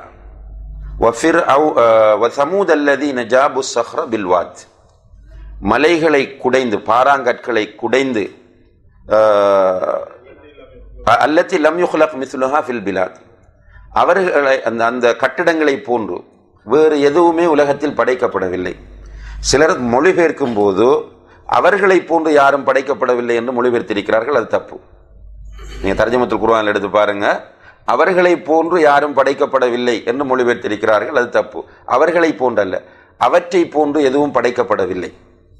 அப்ப அந்த மக்கள், இரம்வாசிகள், அந்த படைத்த அந்த கட்டிடங்கள், அந்த தூண்கள் அந்த அளவு பலமானவை. வரலாற்றிலேயே யாரும் அப்படி உருவாக்க முடியாது. படைப்பு என்று சொல்வது பொதுவாக குர்ஆனில் ஹதீஸில் அந்த நடையை மக்களுக்கும் நிஸ்பத் செய்திருப்பதை பார்க்கலாம். உதாரணமாக உருவப்படங்களை எழுதுகிறவர்களை அல்லாஹு தஆலா மறுமையில் என்று சொல்லுவான், நீங்கள் படைத்தவற்றுக்கு உயிர் கொடுங்கள் என்று சொல்லுவான். அங்கே படைப்பு என்கிற சொல் பயன்படுத்தப்பட்டிருப்பதை பார்க்கிறோம். எனவே இவர்கள் செய்ததை அல்லாஹு தஆலா படைப்பு என்று இங்கே குறிப்பிடுகிறான். இவர்கள் இரம் கூட்டத்தினர் அந்த படைத்த அந்த கட்டிடங்களை போன்று எந்த கட்டிடங்களும் உலகத்தில் இருக்கவில்லை. அதே போன்று வஸமூத் அல்லதீன ஜாபு ஸஹ்ர பில்வாத், மலைகளை குடைந்து வாழ்ந்த அந்த சமூத் கூட்டத்தினரை எப்படி அல்லாஹ் அழித்தான் என்பதை நீ பார்க்கவில்லையா? சமூத் கூட்டத்தினரை அழித்ததை பற்றி சொல்லும் போது அவர்களுக்கு குளிர்ந்த காற்றை அல்லாஹு தஆலா அனுப்பினான். அந்த காற்றினால் எந்த நன்மையும் கிடையாது. ரீஹுல் அகீம் என்று சொல்றது. ரீஹுல் அகீம் என்று சொன்னால் எந்த நன்மையும் அற்ற காற்று. அப்படியான காற்றை சபஅ லயாலின் வ ஸமானியத அய்யாம், 7 இரவுகளும் 8 பகல்களும் வீசச் செய்தான். தொடர்ச்சியாக வீசிய பிறகு ஒன்றும் கிடையாது. அப்படியே முழுக்க அவர்கள் அழிக்கப்பட்டார்கள். இந்த சமூத் கூட்டத்தினரை பொறுத்தவரையில் அவர்கள் அரேபியாவின் தென் பகுதியிலே வாழ்ந்தவர்கள். ஆத் கூட்டத்தினரை பொறுத்தவரையில் அவர்கள் அரேபியாவின் தென்பகுதியில் வாழ்ந்தவர்கள். சமூத் கூட்டத்தை பொறுத்தவரையில் அவர்கள் தபூக்கு போகிற வழியில் அவர்கள் வாழ்ந்த ஊர் இருக்கிறது, மதாயின் சாலிஹ். உலா என்று சொல்லக்கூடிய அந்த பிரதேசம் மதாயின் சாலிஹ். சாலிஹ் அலைஹிஸ்ஸலாம் தான் அவர்களுக்கு வந்தவர்கள். ரசூலுல்லாஹி அலைஹி வஸல்லம் தபூக்கு போகும்போது அந்த இடத்தில் வேகமாக சென்றார்கள். தலையை குனிந்து கொண்டு அழுது கொண்டு வேகமாக சென்றார்கள். அவர்கள் அழிக்கப்பட்ட இடம் அப்படி இருக்கிறது. சிலர் அரேபியாவில் இருந்தவர்கள் அங்கே போய் பார்த்திருப்பீர்கள். அந்த அடையாளங்கள் இன்னும் அப்படியே இருக்கின்றது. ரசூலுல்லாஹி அலைஹி வஸல்லம் அவர்கள் அந்த இடத்தில் போகும்போது தலையை குனிந்து கொண்டு அழுது கொண்டு சென்றார்கள். சஹாபாக்களுக்கு சொன்னார்கள், இந்த இடத்தில் வேகமாக செல்லுங்கள், அழுது கொண்டு செல்லுங்கள் என்றார்கள். ஏனென்றால் அல்லாஹ் அந்த நிலையிலிருந்து நம்மை பாதுகாத்தான் என்பதற்காக. இப்படி இவர்கள் நடந்தார். இப்படியான இந்த கூட்டங்கள் தகவுஃபில் பிலாத் அல்லதீன தகவுஃபில் பிலாத், பூமியிலே அல்லது உலகத்திலே அவர்கள் எல்லை மீறி நடந்தார்கள். எல்லை மீறுவது என்பது அல்லாஹ்வுடைய தூதருக்கு கட்டுப்படாமல், அல்லாஹ்வுடைய தூதர் சொன்ன விஷயங்களை மதிக்காமல் நடந்தார்கள். ஃபஅக்ஸரு ஃபீஹல் ஃபஸாத், அதிலே நிறைய ஃபஸாதுகளை அவர்கள் உண்டு பண்ணினார்கள். ஃபஸப்ப அலைஹிம் ரப்புக சௌத அதாப், அவர்கள் மீது உன்னுடைய ரப்பு தண்டனை சாட்டையை பொழிய செய்தான். சௌத் என்றால் சாட்டை. தண்டனை சாட்டை அல்லாஹு தஆலா அவர்கள் மீது ஊற்றினான். அதாவது அவர்களை தண்டித்தான் என்பதை அல்லாஹு தஆலா இங்கே வலியுறுத்தி சொல்கிறார். இந்த மக்கள் எல்லோரும் அப்படி அழிக்கப்பட்டவர்கள். ஆது கூட்டம், இரம் கூட்டம், சமூத், அது மாதிரி ஃபிர்அவுன் கடலிலே மூழ்கடித்து அழிக்கப்பட்டவன். இவர்கள் எல்லோரும் அல்லாஹ்வுடைய சட்டங்களுக்கு கட்டுப்படாமல் எல்லை மீறியதனால் அழிக்கப்பட்டார்கள். ஆனால் அல்ஹம்துலில்லாஹ், நபிகள் நாயகம் ஸல்லல்லாஹு அலைஹி வஸல்லம் அவர்கள் அல்லாஹ்விடத்தில் துஆ கேட்டார்கள், யா அல்லாஹ், என்னுடைய உம்மத்தை ஒரே அடியாக அழித்து விடாதே. அந்த துஆவின் காரணத்தினால் இந்த உம்மத் ஒரே அடியாக அழியாது, ஆனால் அவர்களுக்கிடையில் சண்டையிட்டு அழிவார்கள் என்று அல்லாஹ்வுடைய தூதர் சொன்னார்கள். இந்த உம்மத் அவர்களுக்கிடையில் சண்டையிட்டு அழிவார்கள். ரசூலுல்லாஹி அலைஹி வஸல்லம் காலத்திலிருந்து சண்டைகளை பார்க்கிறோம். ரசூலுல்லாஹி அலைஹி வஸல்லம் காலத்தில் நிறைய சண்டை நடந்திருக்கு. ஒட்டுமொத்தமாக கூட்டி பார்க்கும்போது எல்லாம் மொத்தமாக எத்தனை பேர் கொலை செய்யப்பட்டிருப்பாங்க? ஒரு 2000 பேருக்கு உள்ளதான். அவ்வளவு யுத்தங்கள், பத்ரு, உஹது, ஹந்தக், ஹைபர் என்று பல யுத்தங்கள் நடைபெற்றிருக்கின்றன. எல்லா யுத்தங்களையும் கூட்டி நீங்கள் பார்த்தால் கொலை செய்யப்பட்டவர்களுடைய எண்ணிக்கை எத்தனை இருக்கும்? ஒரு 2000க்குள்ள. ஆனால் இன்றைக்கு ஒவ்வொரு யுத்தத்திலையும் எடுத்துக்கொண்டால் ஆயிரக்கணக்கில், லட்சக்கணக்கில், ஒரே பாம்பிலே எத்தனை பேர் அழிக்கப்படுறாங்க. அவர்களுக்கு இடையில் சண்டைகளின் மூலம் அல்லாஹு தஆலா அழிவை ஏற்படுத்துவான் என்று நபி ஸல்லல்லாஹு அலைஹி வஸல்லம் அவர்கள் சொல்லியிருக்கிறார்கள். அல்லாஹ் பாதுகாக்க வேண்டும். குர்ஆன் சுன்னா அடிப்படையில் ஒன்று சேர்ந்து அஹ்லு சுன்னா வல் ஜமாத்தை சேர்ந்தவர்கள் தங்களுக்கு இடையில் சண்டையிடக்கூடாது. அவர்கள் ஒருவரை ஒருவர் அல்லாஹ்வுக்காக நேசிக்க வேண்டும். இந்த அகீதா உள்ளங்களுக்கு இடையில் பிணைப்பை ஏற்படுத்த வேண்டும். இந்த அகீதா வெறுமனே உடலால் பிணைத்து விட்டு, புத்தகங்களால், கோட்பாடுகளால் பிணைத்து விட்டு உள்ளத்தால் முரண்படுகிற கூட்டத்தை உருவாக்க மாட்டாது. நிச்சயமாக சரியான அகீதா சஹீஹாவை யாரெல்லாம் பின்பற்றுகிறார்களோ அவர்களுடைய உள்ளங்களுக்கு இடையில் பிணைப்பு வர வேண்டும் என்பது மிக முக்கியமாக இங்கே நாம் கவனிக்க வேண்டிய விஷயமாகும். அல்லாஹு தஆலா இதை சொல்லிவிட்டு திரும்ப சொல்கிறான், இன்ன ரப்பக லபில் மிர்சாத், நிச்சயமாக உன்னுடைய ரப்பு எதிர்பார்த்து கொண்டிருக்கிறான். உன்னுடைய ரப்பு கண்காணித்து கொண்டிருக்கிறான். மிர்சாத், மர்சத் ஃபலக் என்றால் இந்த வானவியல் ஆய்வு இதுகளுக்கு சொல்றது மர்சத் ஃபலக்கின். அல்லாஹு தஆலா உங்களை கண்காணித்து அவதானித்து கொண்டிருக்கிறான். அப்ப நீங்கள் செய்யக்கூடிய ஒவ்வொன்றையும் அல்லாஹ் பார்த்து கொண்டிருக்கிறான். ஃபஅம்மல் இன்சானு இதா மப்தலாஹு ரப்புஹு, மனிதனோ அவனை அவனுடைய ரப் சோதித்து, ஃபஅக்ரமஹு அவனை நிறைய கண்ணியப்படுத்தி, வனஅமஹு அவனுக்கு நிறைய அருட்கொடைகளை கொடுத்தால், ஃபயகூலு ரப்பி அஹானன் அக்ரமன், என்னுடைய ரப் என்னை கண்ணியப்படுத்தி விட்டான் என்று சொல்கிறான். நல்லா கவனிங்க. மனிதனை அல்லாஹ் சோதித்து அவனை கண்ணியப்படுத்தி அவனுக்கு நிறைய அருட்கொடைகளை கொடுத்தால், ஃபயகூலு ரப்பி அக்ரமன், என்னுடைய ரப் என்னை கண்ணியப்படுத்தி விட்டான் என்று சொல்லுகிறான். வ அம்மா இதா மப்தலாஹு, மேலும் அவனை சோதித்து, ஃபகதர அலைஹி ரிஸ்கஹு, அவனுடைய ரிஸ்கை வரையறை செய்தால், ஃபயகூலு ரப்பி அஹானன், என்னுடைய ரப் என்னை இழிவுபடுத்தி விட்டான் என்று சொல்கிறான். இங்கே பல விஷயங்களை அல்லாஹு தஆலா இந்த 2 வசனங்களின் ஊடாக நமக்கு சொல்கிறான். ஒன்று சோதனை, இப்திலா என்பது நல்ல முறையிலும் இருக்கும், கஷ்டமான முறைகளை கொண்டும் இருக்கும். நிறைய நியமத்துகளை தந்தும் அல்லாஹு தஆலா சோதிப்பான். நியமத்துகளை இல்லாமல் குறைத்து கஷ்டப்படுத்தியும் அல்லாஹு தஆலா சோதிப்பான். அப்ப சோதனை என்பது வெறுமனே கஷ்டம் மாத்திரம்தான் என்று நினைப்பது தப்பு. சோதனைக்கு மக்கள் புரிந்து வைத்திருக்கிற வரைவிலக்கணம் என்ன? கஷ்டம், பொருளாதார கஷ்டம், குழந்தை கிடைக்காமல் இருக்கிறது, அல்லது உடல் ஆரோக்கியம் இல்லாமல் இருப்பது, இதுதான் சோதனை. சோதனை என்று நினைத்திருக்கிறோம். இல்லை, உடல் ஆரோக்கியமும் சோதனை, நல்ல தொழிலும் சோதனை, பெரிய வீடும் சோதனை. அல்லாஹு தஆலா நம்மை நல்லதை கொண்டும் தீயதை கொண்டும் சோதிப்பான் என்று குர்ஆனில் அவன் சொல்லி காட்டுகிறான். இதை இங்கே மிக தெளிவாக அல்லாஹு தஆலா நமக்கு உணர்த்துகிறான். இப்ப மனிதனுடைய இயல்பு என்ன? நல்லவற்றை அல்லாஹு தஆலா கொடுக்க கொடுக்க அல்ஹம்துலில்லாஹ், என்னை அல்லாஹ் கண்ணியமாக வைத்திருக்கிறான், அல்லாஹ் எனக்கு நிறைய தந்திருக்கிறான் என்று சொல்கிறான். திடீரென அல்லாஹ் எல்லாவற்றையும் எடுத்து விட்டால் அல்லாஹ்வின் மீது கோபம் வந்து விடுகிறது. ரப்பி அஹானன், என்னுடைய ரப் என்னை இழிவுபடுத்துகிறான், நான் ஏன் தொழ வேண்டும், நான் ஏன் நோன்பு பிடிக்க வேண்டும், நான் ஏன் கொடுக்க வேண்டும் என்று மனிதன் நினைக்கிறான். இவன் பலவீனமான மனிதன். ஆனால் முஃமின் என்ன செய்வான் என்றால், நல்ல நிலையிலும் அல்லாஹு தஆலா செழிப்பாக அவனுக்கு கொடுத்து சோதிக்கும் போதும், அவனிடமிருந்து எடுத்து சோதிக்கும் போதும் பொறுமையோடு நிதானமாக அல்லாஹ்வுக்கு ஷுக்ர் செய்யக்கூடியவனாக இருப்பான். எனவேதான் நபி ஸல்லல்லாஹு அலைஹி வஸல்லம் அவர்கள் சொன்னார்கள், அஜபன் லி அம்ரில் முஃமின், ஒரு முஃமினுடைய விஷயம் ஆச்சரியமாக இருக்கிறது. இன்ன அம்ரஹு குல்லஹு கைர், எது நடந்தாலும் அவனுக்கு நலவாகவே இருக்கிறது. இன் அஸாபத்துஹு ஸர்ரா ஷக்கர், அவனுக்கு ஒரு நல்லது நடந்தால் என்ன செய்கிறான்? ஷுக்ர் செய்கிறான். நல்லது நடந்துட்டால் நிறைய பொருளாதாரம் கிடைக்குது, குழந்தைகள் கிடைக்குது, நிறைய பிசினஸ் கிடைக்குது, எனவே அல்ஹம்துலில்லாஹ் என்று சொல்கிறான். வ இன் அஸாபத்துஹு தர்ரா, அவனுக்கு ஒரு கஷ்டம் நேர்ந்து விட்டால், தீமை நேர்ந்து விட்டால் சபர், பொறுமை காக்கிறான். இது அல்லாஹ்வுடைய சோதனை என்று சொல்கிறான். இரண்டும் அல்லாஹ்வுடைய சோதனை தான்.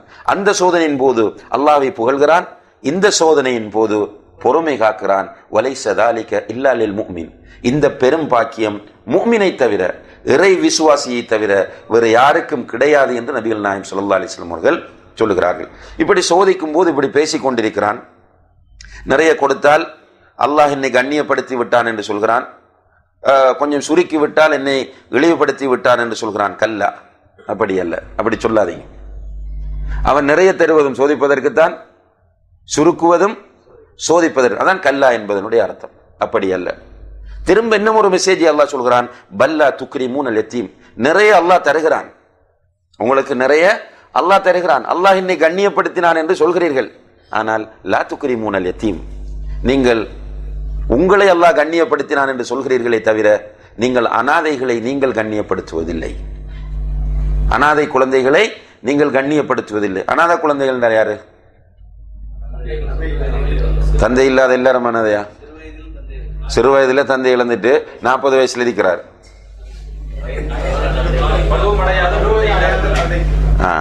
பருவ வயதை அடையாத தந்தையை மாத்திரம் இழந்த, தாய் இழந்த அனாதை இல்லை. தாயை இழந்தால் அனாதை அல்ல, தந்தை இழந்தால் தான் அனாதை. இப்ப தந்தை என்பது ஒரு மிக முக்கியமான ஒரு பாத்திரம். அப்ப தந்தையை இழந்த அனாதை குழந்தைகள் கண்ணியப்படுத்தப்பட வேண்டும். எந்த அளவுக்கு என்றால், அவர்கள் செல்வந்தர்களாக இருந்தாலும் சரியே, பாப்பா பெரிய கோடீஸ்வரனாக இருந்தாலும் பிள்ளை அனாதை குழந்தை என்றால் நீங்க அனாதை குழந்தைகளுக்கு கொடுக்கிற கிஃப்ட்ல அந்த பிள்ளைக்கும் கொடுங்க. உலமாக்கள் சொல்கிறார்கள். ஏன்? அந்த மனதில் இருக்கிற பாதிப்பு, தந்தையை இழந்தேன் என்கிற பாதிப்பு பொருளாதாரத்தினால் நிவர்த்தி செய்யக்கூடியதல்ல. எனவே அனாதை குழந்தைகள் கண்ணியப்படுத்தப்பட வேண்டியவர்கள். அதிலும் அனாதை குழந்தைகளை கண்ணியப்படுத்துவது என்பது மிக சிறந்த அமல். ரசூலுல்லாஹி அலைஹி வஸல்லம் அவர்கள் சொன்னார்கள், அன வகாஃபிலுல் யதீமி ஃபில் ஜன்னதி ஹக்கதா, அனாதை குழந்தைகளை பராமரிப்பவரும் நானும் சொர்க்கத்தில் இப்படி இருப்போம். சில ஹதீஸ்கள் அரபு நாட்டில் உள்ளவங்க நல்லா புரியுவாங்க, புரிஞ்சு. உதாரணமாக, மன் ஃபத்தர சாயிமன், யார் ஒருவர் ஒரு நோன்பாளியை நோன்பு திறக்க வைக்கிறாரோ அவருக்கு நோன்பாளியினுடைய நன்மை கிடைக்கும் என்ற ஹதீஸை புரிஞ்சு என்ன செய்யறாங்க என்றால், ரமலான் வாரத்துக்கு முன்னாடியே நோன்பு திறக்கிறதுக்கு எல்லா நாட்டுக்கும் அனுப்புறாங்க. அரபு நாடுகள் தவிர, அரபு நாடுன்னும் போது அந்த ஜிசிசி நாடுகள் தவிர மற்ற நாடுகள் எல்லாவற்றுக்கும், யமனுக்கு போகுது, சிரியாவுக்கு போகுது, எல்லா நாடுகளுக்கும் இஃப்தார் அனுப்பி கொண்டே இருக்கிறாங்க. அதே போன்றுதான் மம்பனா லில்லாஹி மஸ்ஜிதன் பனல்லாஹு லஹு பைத்தன் ஃபில் ஜன்னா, யார் ஒருவர் அல்லாஹ்வுக்காக வேண்டி ஒரு வீட்டை கட்டுகிறாரோ, ஒரு மஸ்ஜிதை கட்டுகிறாரோ, அவருக்கு அல்லாஹ் சுவர்க்கத்தில் ஒரு மாளிகையை கட்டுவான். போட்டி போட்டு பள்ளி கட்டுறாங்க. ஸ்ரீலங்காவில் நீங்க பாருங்க, இந்த கூட்டங்களுக்கு பொறாமை வாரத்துக்கு அதுவும் ஒரு காரணம். அரபிகள் அப்படியே எல்லா ஊர்களிலும் பள்ளி. இன்றைக்கு ஸ்ரீலங்காவை பொறுத்தவரையில் யாராவது ஒருவருக்கு ஒரு பள்ளி தேவை என்றால் பள்ளி இருக்கிறது. உதாரணம், என்ன இங்கே சந்தித்து எங்களுடைய ஊரில் ஒரு பள்ளி கட்டணும்னா பள்ளி கட்டுறதுக்கு அப்ரூவல் இருக்கான்னு தான் கேட்பேன். பள்ளி கட்டுவதற்கு அப்ரூவல் உங்களிடம் இருக்கிறதான்னு தான் கேட்பேன். ஆம் என்று சொன்னால் பள்ளி இருக்கிறது. அப்படி பள்ளி வாசல் அங்க மட்டும் இல்லை, கேட்கிறாங்க. இந்த பிரச்சனை நடக்கும்போது ஒரு அரபி ஃபோன் பண்ணி பேசுறார். அவங்கள்ட்ட அவங்க கொண்டு வர அமௌண்ட்டுக்குள்ள கட்டணும். இப்போ 100 மீட்டர்ல ஒரு பள்ளி, 100 மீட்டர்ல ஒரு மர்கஸ், 100 மீட்டர்ல ஒரு வீட்டு காம்ப்ளெக்ஸ், அதாவது இமாம் முஅத்தின் தங்குவதற்குரியது, இது உங்களுடைய ஏரியாவில் எத்தனை தேவை என்று கேட்கிறார். இப்படியாக நின்று கொடுக்கிறார்கள். என்னென்றால், அவர்கள் மன் பனா லில்லாஹி மஸ்ஜிதன் பனல்லாஹு லஹு பைத்தன் ஃபில் ஜன்னா என்பதை புரிகிறார்கள். அதே போன்று அன வகாஃபிலுல் யதீமி ஃபில் ஜன்னதி ஹக்கதா என்பதை புரிந்த காரணத்தினால் இன்றைக்கு உலகத்தில் உள்ள அனாதை குழந்தைகளை எல்லாம் தேடி தேடி பொறுப்பெடுக்கிறார்கள்.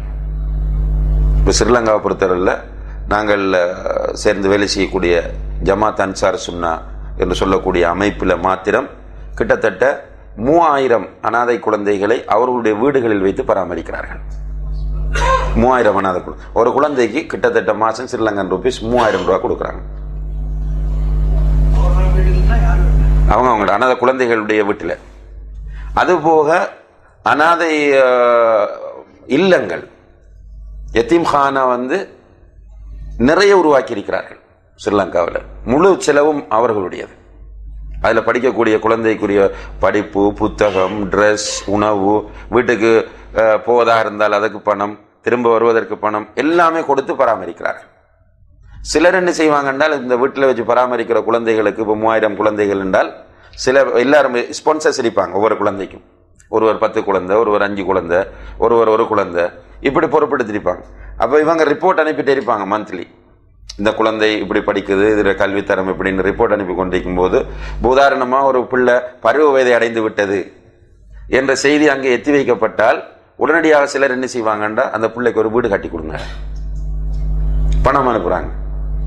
அல்லது அந்த தாய்க்கு சோவிங் மெஷின் வாங்கி கொடுங்க, அவர்களுக்கு ஒரு நிலம் வாங்கி கொடுங்க. அல்லது அந்த குழந்தைக்கு சுகையினம் ஒரு 5 லட்சம் ரூபாய் செலவிருக்குன்னு சொல்லி ரிப்போர்ட் போனால் உடனே அந்த பணத்தை அனுப்புறாங்க. என்ன காரணம் என்றால், யாரும் அவங்க பார்த்ததே கிடையாது. போட்டோவை மட்டும் பார்த்திருப்பாங்க, வீடுகளுக்கு வந்தது கிடையாது. என்னது? அனவகாஃபில் யதீமி ஃபில் ஜன்னதி ஹக்கதா, நானும் அனாதைகளை பராமரிப்பவர்களும் சுவர்க்கத்தில் இப்படி இருப்போம் என்ற அந்த செய்தியை நம்பியதனால். அல்லாஹு தஆலா சொல்றான், நிறைய தந்த உடனே அல்லாஹ் தந்திருக்கான்னு சொல்றீங்க, குறைத்த உடனே என்ன சொல்றீங்க? அல்லாஹ் என்ன இழிவுபடுத்திட்டான்னு சொல்றீங்க. ஆனா நீங்கள் அனாதை குழந்தைகளை கண்ணியப்படுத்தி இருக்கிறீர்களா? உங்களை அல்லாஹ் கண்ணியப்படுத்தி இருக்கிறான். நிறைய தொழில், நல்ல பிசினஸ், நல்ல வருமானம், என்ன அல்லாஹ் பரக்கத்தை வச்சிருக்கிறான் என்று சொல்லுகிறீர்களே, நீங்கள் அனாதை குழந்தைகளை திரும்பி பார்த்தீர்களா? ஒரு மிக முக்கியமான செய்தி இது சகோதரர்களே. நம்முடைய வீட்டில் கூட சில, நம்முடைய குடும்பத்திற்குள் கூட சில அனாதை குழந்தைகள் இருக்கும், நம்ம கண்டுக்கவே மாட்டோம். பெருநாள் வருது, இந்த பெருநாள் காலத்திலாவது அந்த அனாதை குழந்தைகளை போய் பார்த்து ஒரு ட்ரெஸ் எடுத்து கொடுப்போமாண்டா? இல்ல. என்ன சொல்லுவோமாண்டா? அவ ரொம்ப நல்ல வசதியை தான் இருக்கிறான்.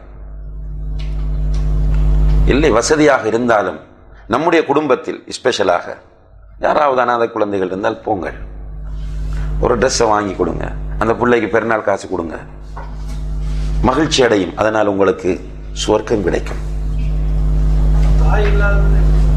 தாய் இல்லாமல் தந்தை இருந்தால் அது அனாதை இல்லை. தந்தை தான் பொறுப்புதார். என்ற பிள்ளை தந்தையுடைய பெயரால் தான் அழைக்கப்படும். அது இஸ்லாம் சொன்ன வரையறை. அது அனாதை குழந்தைகளை பராமரிக்க வேண்டும். அடுத்தது சில நம்முடைய பக்கத்து வீட்டில் அனாதை குழந்தைகள் இருக்கும், நம்ம கண்டுக்க. நம்முடைய குழந்தைகளுக்கு பெருநாளைக்கு 3-4 ட்ரெஸ் எல்லாம் எடுத்து கொடுப்போம். அந்த குழந்தையுடைய நிலை என்னன்றே பார்க்க மாட்டோம்.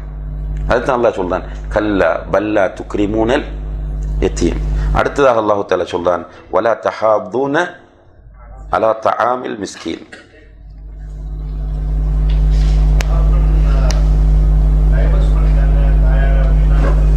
மரணித்தால், தந்தை மரணித்த பிள்ளை, தந்தை டைவோர்ஸ் பண்ணினால் அந்த குழந்தையை பராமரிக்க வேண்டிய முழு பொறுப்பும் யாருக்குரியது? தந்தைக்குரியது. அந்த குழந்தை அனாதை இல்லை. அப்படி யாராவது மோசமா நடக்கிறாருன்னு அவன் அல்லாஹ்ட்ட மாட்டுவான். தந்தை இல்லாத பிள்ளையை கவனிக்க சொல்லி நமக்கு எவ்வளவு ஸ்ட்ரிக்டா அல்லாஹ் தஆலா சொல்றான். தந்தை இல்லாத பிள்ளைகளை போய் தந்தையை விட்டுட்டு போய்த்தானேண்டா அல்லாஹ் தஆலா சாதாரணமா விட மாட்டான். இந்த மனைவியை தலாக் சொல்லி போட்டு பிள்ளைகளை பார்க்காமல் திரிகிற, பிள்ளைகள் என்ன செய்கிறார்கள் என்று கண்டுகொள்ளாமல் தெரிகிற தந்தைகள் அல்லாஹ்வை பயந்து கொள்ள வேண்டும். சாதாரணமாக மிக சிம்பிளாக அல்லாஹ் தஆலா அவர்களை விடமாட்டான் என்பது முக்கியமான விஷயம்.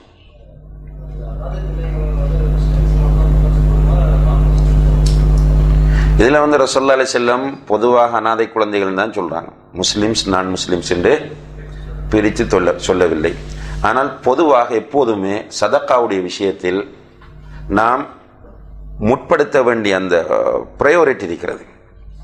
அதில் உதாரணமாக ரசூலுல்லாஹி அலைஹி வஸல்லம் சொன்னாங்க, நீங்கள் ஏழைகளுக்கு சதக்கா கொடுத்தால் அது சதக்கா தான். ஏழைகளுக்கு சதக்கா கொடுத்தால் அது சதக்கா தான். உங்களுடைய உறவினர்களுக்கு சதக்கா கொடுத்தால் அது டபுள், ஒன்று உறவினரை பேணிய நன்மையும் சதக்கா கொடுத்த நன்மையும் என்று சொல்கிறாங்க. அதே போலதான் இப்படியான விஷயங்கள்ல முன்னுரிமை யாரை கொடுக்கணும்? முஸ்லீம்களை கொடுக்கணும். முஸ்லீம்கள்ல இல்லாம போகும்போது நம்ம அடுத்தவங்களை பார்க்கலாம். அதுவும் நம்மளோட நோக்கம் என்ன? அப்படி கொடுக்கும் போது அந்த பிள்ளைகள் இஸ்லாத்தை பற்றி ஒரு நல்லெண்ணம் இஸ்லாத்தின்பால் ஈர்க்கப்பட வேண்டும் என்பதாக இருக்க வேண்டும்.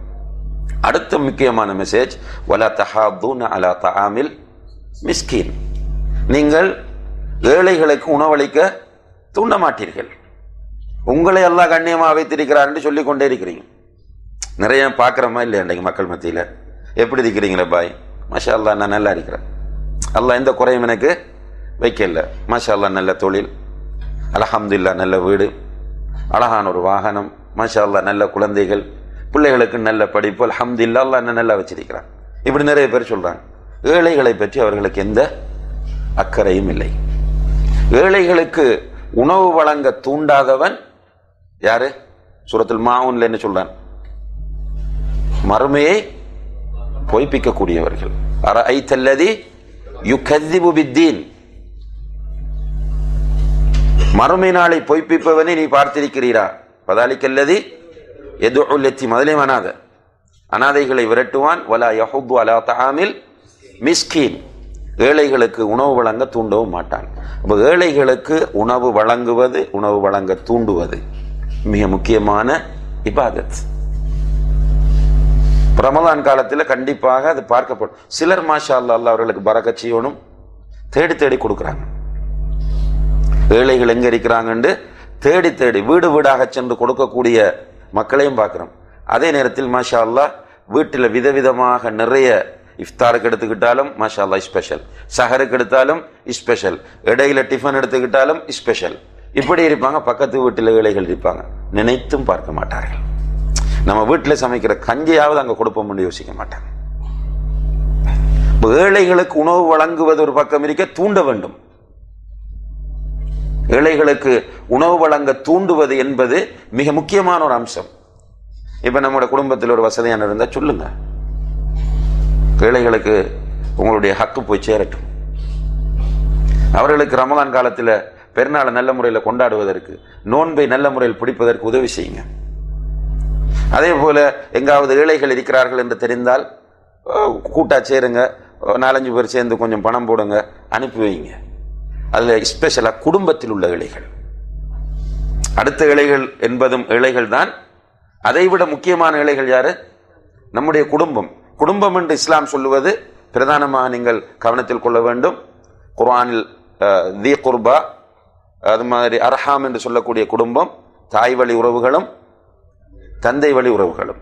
தாயுடைய தாய் அப்படி தொடர்ந்து போவார்கள், தாயுடைய சகோதர சகோதரிகள் அவர்களுடைய பிள்ளைகள், அதே போன்று தந்தை, தந்தையுடைய தந்தை, தந்தையுடைய தாய் அவர்களுடைய பிள்ளைகள், இப்படி என்று வரக்கூடியவர்கள் தான் இந்த உறவினர்கள் என்பது.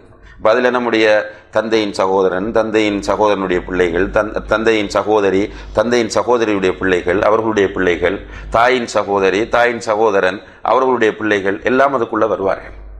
இப்போ உறவினர்களை பேண வேண்டும். அதிலே குறிப்பாக அவர்களில் யாரெல்லாம் ஏழைகளாக இருக்கிறார்களோ அவர்களுக்கு நாம் உணவு வழங்க வேண்டும், உணவு வழங்க தூண்ட வேண்டும்.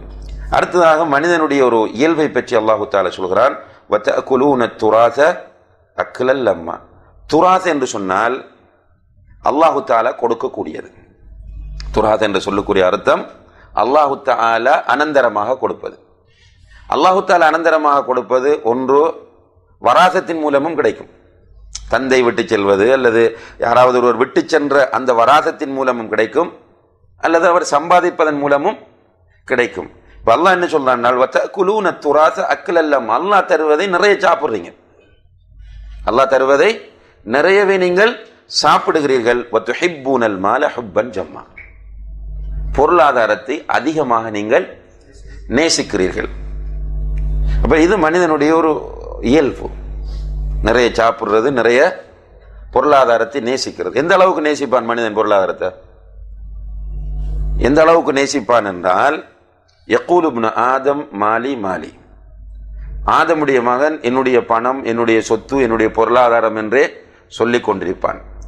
அதே போன்று சொல்கிறார்கள், லவ்கான் இப்னு ஆதம் வாதி மின் தஹப், ஆதமுடைய மகனுக்கு ஒரு ஓடை நிறைய தங்கம் இருந்தால் லப்தகா இலா சானின், இன்னும் ஒரு ஓடை இருக்காதா என்றுதான் ஆசைப்படுவான். அதே போன்று 2 ஓடைகள் தங்கம் அவனுக்கு கொடுக்கப்பட்ட, ஓடண்டா ஓடை, தங்க ஓடை, 2 ஓடை தங்கம் கொடுக்கப்பட்டால் 3வது எனக்கு கொண்டு வராதா என்றுதான் ஆசைப்படுவான். மாயம்ல உஜௌஃபம் ஆதம் இல்ல துராப், ஆதமுடைய மகனின் தொண்டையை மண்ணை தவிர ஒரு ஒன்று நினைக்காது. இப்படி பொருளாதாரத்தில் ஆசை உள்ளவன். ஆனால் பொருளாதாரத்தில் அவனுக்கு கிடைப்பது என்ன தெரியுமா? நான் ஏற்கனவே சொன்ன ஹதீஸ், யக்கூலு இப்னு ஆதம் மாலி மாலி. மனிதன் எடுத்துக்கிட்டா எந்த நேரமும் பணம், பொருளாதாரம், என்னுடைய சொத்து, என்னுடைய வாகனம், என்னுடையது என்னுடையது சொல்லிக் கொண்டிருக்கிறான். ஆனால் வலைஸ மின் மாலிஹி இல்லா மா அகல ஃபஅஃப்னா, உண்டு கழித்தது, அவு லபிஸ ஃபஅப்லா, உடுத்து கிழித்தது, அவு தஸத்தக ஃபஅப்கா, தர்மம் செய்து சேமித்து தவிர வேறு ஒன்றும் இவனுக்கு கிடையாது. ஒரு ரியலான ஒரு ஃபேக்ட் சகோதரர்கள். இது உண்மையிலேயே இன்றைக்கு நம்ம எல்லாரும் நிறைய சம்பாதிக்கணும்னு ஆசைப்படுறோம், நிறைய யோசிக்கிறோம். என்னென்னு கேட்டால் என்ன சொல்கிறோம்? என்ன எல்லாரும் என்ன ரீசன் சொல்லுவோம்? பிள்ளைகள், குடும்பம் என்று சொல்லுவோம். என்ன நம்முடைய பேரண்ட்ஸும் அப்படி தானே சொல்லியிருப்பாங்க. இன்றைக்கு பேரண்ட்ஸ் மௌத்தானவங்க யோசிச்சு பாருங்க, பேரண்ட்ஸுக்காக என்ன செஞ்சிருக்கிறோம்? அந்த பேரண்ட்ஸ் உழைக்கும் போது என்னுடைய பிள்ளை, என்னுடைய மகன், என்னுடைய பிள்ளைகள் நல்ல முறையில் வாழ வேண்டும் என்று நிறைய ஓடி ஓடி உழைத்தார்கள், உழைத்து சேமித்து வைத்தார்கள். அவர்கள் ஒழுங்காக உடுக்கவும் இல்லை, ஒழுங்காக சாப்பிடவும் இல்லை, ஒழுங்காக தர்மம் செய்யவும் இல்லை, சேமித்து வைத்து விட்டு மூத்தானார்கள். பிள்ளைகள் வந்தார்கள், அனுபவிக்கிறார்கள். இந்த பிள்ளைகள் பெற்றோருக்கு எத்தனை பள்ளி கட்டியிருக்கிறாங்க? 10 பெற்றோருடைய பேரில் எத்தனை மஸ்ஜித் அமைத்திருக்கிறார்கள்? எத்தனை மதரசா நடத்துறாங்க? எவ்வளவு சதக்கா செய்யறாங்க? பெற்றோர் மௌத்தான உடனே அழுதம். அதுக்கு பிறகு 2-3 நாட்கள் கவலை இருந்தது. படிப்படியா அந்த கவலை நீங்கி பிறகு சொல்லுவோம், எங்களோட வாப்பா அப்படி இருந்தார், எங்களோட உம்மா அப்படி இருந்தாங்க. இதோட நிற்கிறதே தவிர உம்மாவுடைய பேரில் இந்த ரமலான்ல ஒரு 10 ஏழைக்கு உணவு கொடுப்போம் என்று பரவலாக எல்லா பிள்ளைகளும் யோசித்திருந்தால் இன்றைக்கு நம்முடைய சமுதாயத்தில் ஏழைகளே இருக்க மாட்டார்கள். இந்த யத்தீம்கானாவை நாம் பராமரிப்பு. எனக்கு மாசம் மாஷா அல்லாஹ் 50,000 வருகிறது. எனக்கு மாசம் பெரிய ஒரு தொகை எஞ்சுகிறது. தாயுடைய பேரில் ஒரு 5,000 ரூபாய் இந்த யத்தீம்கானாவுக்கு, அநாதை இல்லத்திற்கு கொடுத்து கொண்டிருப்போம். எத்தனை பேர் நினைக்கிறோம்? அப்ப இதுதான் மனிதன் புரியாத ஒரு புதிர் தான் இந்த பொருளாதாரம் என்பது. பணம் பணம் என்று அலைகிறான், சில நேரத்தில் அவனுக்கே பயன்படாமல் போகிறது. பணத்துக்காக வேண்டி எல்லாம் செய்றான், கடமைகளை மிஸ் பண்ணுகிறான், அல்லாஹ்வை மறக்கிறான், அடுத்தவர்களை எதிர்க்கிறான், மன முரண்பாடுகளுக்கு உள்ளாகிறான், எல்லாம் நடக்கிறது.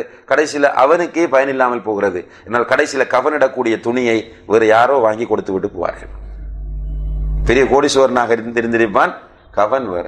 சில நேரம் அவன் வாகனத்தில் கூட ஏற்ற மாட்டாங்க ஜனாசாவை. இந்த அபு ஆசியான்னு சொல்லக்கூடிய ஒருவர் இதயம் அமைதி பெற ஒரு புக் போட்டிருக்கிறார், படிச்சிருப்பீங்கன்னு நினைக்கிறேன். அந்த புத்தகத்தில் அவர் சொல்றார், ஒரு சகோதரர் அரபு நாட்டில் இருந்தாராம், நிறைய சம்பாதிச்சு கொண்டு பல வருடங்கள் இருந்து சம்பாதிக்கிறார். ஊரில் ஒரு வீடு கட்டுறார் மனைவி சொல்லி. அதுக்கு பிறகு வர ரெடி ஆகும்போது வைஃப் சொல்றாங்க, நம்மளோட பக்கத்து வீட்டில் வாகனம் இருக்கு, எனவே நமக்கும் ஒரு வாகனம் எடுத்தா நல்லமண்டு. அவர் வார ஐடியாவை கைவிட்டுட்டு திரும்ப 2 வாகனம் வாங்குறார். உழைச்சி வாகனம் வாங்கிட்டார். வாகனம் வாங்கினதுக்கு பிறகு ஊருக்கு போவோம் பிளான் பண்ணிட்டு இருக்கும் போது அங்கே வைத்து மூத்தாயிட்டார். மௌத்தான ஜனாசாவை ஊருக்கு அனுப்புறாங்க. அனுப்பினால் அவர் வாங்கின கார்ல அந்த ஜனாசாவை ஏற்ற விடல. இது புது காரில் ஜனாசாவை ஏற்றுறதா என்னட்டு பழைய காரை ஹயர் பண்ணி அதில் ஜனாசாவை ஏற்றிட்டு வைஃப் சொன்னாங்களாம், ஜனாசாவை பழைய வீட்டில் வைங்கண்டு. அவர் உழைத்த வீட்டுக்குள்ள அவர ஜனாசா போகவும் இல்லை, அவர் வாங்கின காரில் அவர ஜனாசா ஏற்றப்படவும் இல்லை. அன்புள்ள சகோதர சகோதரிகளே, இதுதான் நம்முடைய நிலைமை. இதை சரியாக புரிந்து கொண்டால் உஸ்மான் ரலியல்லாஹு அவர்கள் மாதிரி இருக்கலாம், அப்துர் ரஹ்மான் இப்னு அவுஃப் மாதிரி இருக்கலாம். பொருளாதாரம் தேட வேண்டாம் என்று இஸ்லாம் சொல்லவில்லை.